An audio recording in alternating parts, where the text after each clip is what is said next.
Hi everyone, you're welcome back to my channel, and if you're new to my channel, my name is Nancy. Please subscribe, share and like my videos. In today's class, I'll be showing you how to take a body measurement for a pant. So when taking measurements, we have the vertical and the horizontal measurements, and this also applies for taking the measurements of a pant. Before taking down measurements, please take note that it is very important to ask your client where she wants the waist of the trouser to be placed. For instance, it can be placed as a high waist trouser, a low waist, or even directly on the waist. This is very important because the placement of the waistline will determine what the measurement of the crotch depth will be. Now let's get started with the vertical measurements.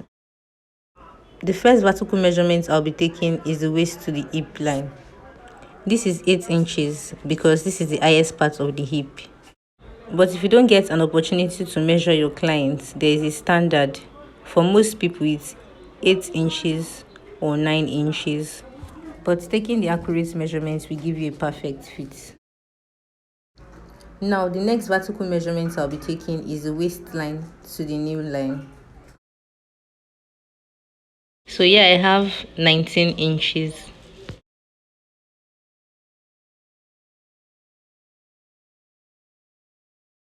The next measurement to take is the waistline to the full length of the pant.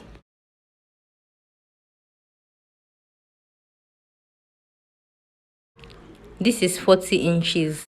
But for a wide leg palazzo pant, which usually covers the feet, you can add 4 inches extra to the actual length of the client, and that will be 45 inches.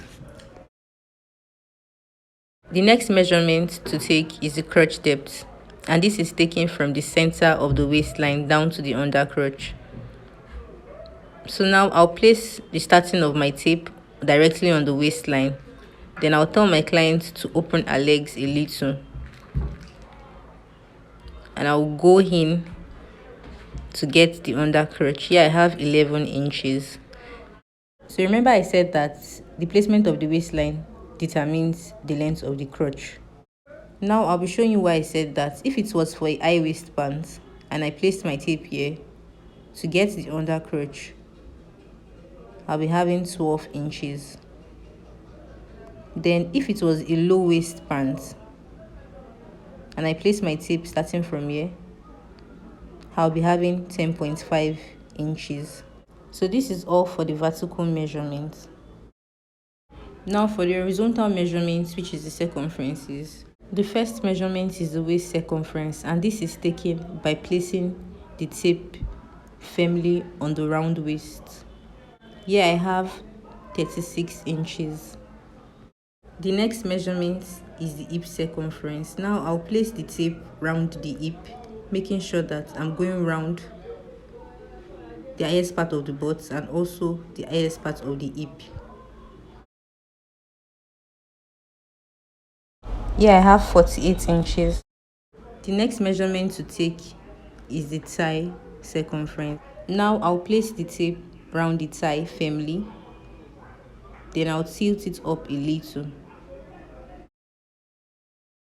Here I have 28 inches.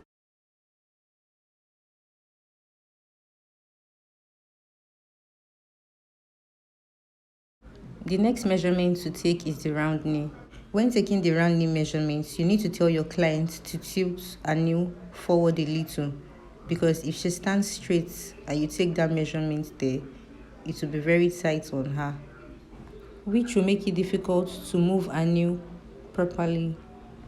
The final measurement I'll be taking is the ankle circumference. So for a leggings or a stretchy fabric, you can use the exact ankle measurements.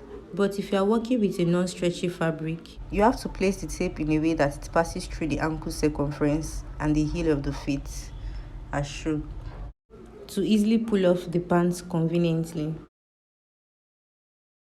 Alright guys, I hope this tutorial was helpful, and if you are new here, please subscribe, share and like my videos.